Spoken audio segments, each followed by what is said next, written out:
আমরা আমাদের রিকোয়ারমেন্ট 1 তো কমপ্লিট করলাম। এখন আমাদের রিকোয়ারমেন্ট বি তে যাই। বলা হয়েছে কি ওনার সিকিউরিটি স্টেটমেন্ট। ওনার সিকিউরিটি স্টেটমেন্টের ফরম্যাট আমরা কি জানি?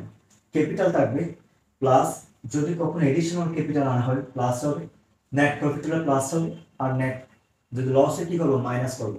মাইনাস যতগুলো ড্রয়িংস থাকবে, it might be cash, it might be goods, যা থাকবে সবসময় মাইনাস করবো।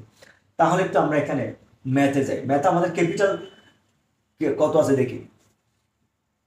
দেখো তো ক্যাপিটাল, ক্যাপিটাল আছে কত? 1,50,000। তাহলে ইকুইটির প্রথম কন্ডিশন আমাদের কি বসাতে হবে? বিগিনিং ক্যাপিটালটা নিয়ে আসতে হবে 1,50,000।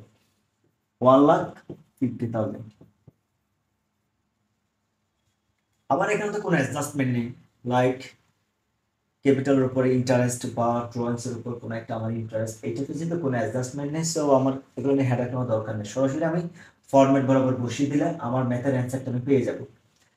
এখন ক্যাপিটালের সাথে আমাদের এর ইনকাম স্টেটমেন্টের একটা অ্যামাউন্ট আছে না, ওটা কত ছিল আমরা একটু দেখে আসি। দেখো তো আমাদের নেট প্রফিট কত? 16,500 টাকা। এটা এখন ক্যাপিটালের সাথে আমরা কি করে দিব? প্লাস করে দিব।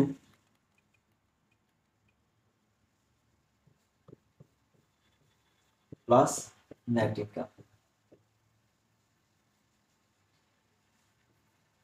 16,500।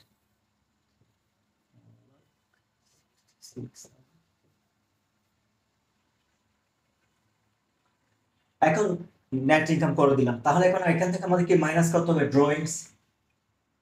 ড্রয়িংসে কি বলা হয়েছে দেখি একটু আমরা। 10,000 টাকা। তার আগে একটু আমরা দেখে নিই আমাদের ড্রয়িংস রিলেভেন্ট আদৌ কোনো অ্যাডজাস্টমেন্ট আছে কিনা। দেখেন এখানে ড্রয়িংসে না বলা হয়েছে আমার 10,000 টাকা ক্যাশ।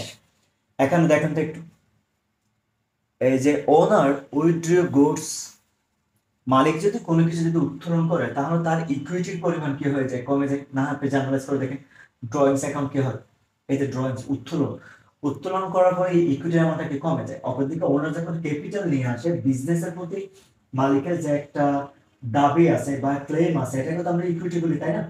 তখন ইকুইটির পরিমাণটা বেড়ে যায়। এখন যেহেতু সে 5,000 টাকার পণ্য উত্তোলন করছে, এখন আমার ড্রয়িংস থেকে ওই টাকাটা কি যাবে? মাইনাস যাবে। তার আগে আমার ড্রয়িংস বলে যে একটা ক্যাশ আছে, আগে ক্যাশ লিখবো আমি। আমার ক্যাশে কত টাকা? 10,000। অপরদিকে গুডস, গুডস কষ্ট কত? 5,000।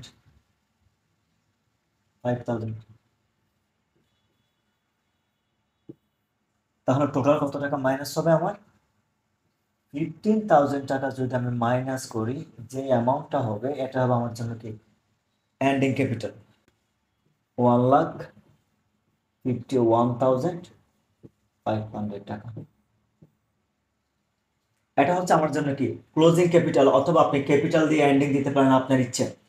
আপনি যদি মনে করেন এইভাবে দিবেন, ক্যাপিটাল দিয়ে 31 ডিসেম্বর 2004, অথবা আপনি সরাসরি ক্লোজিং ক্যাপিটাল দিলে হবে। যদি এটা হয়ে যায়, আমাদের রিকোয়ারমেন্ট বিটাও তাহলে এখানে কমপ্লিট হয়ে গেছে। ওনার সিকিউরিটির পরিমাণটা আমরা জেনে নিলাম কত? 1,51,500 টাকা। এই টাকাটাকে আমরা আবার কোথায় পাঠিয়ে দেবো? ব্যালেন্স শিটের মধ্যে। আশা করি এটা নিয়ে কারো কোনো সমস্যা থাকার কথা নয় এতটুকু পর্যন্ত।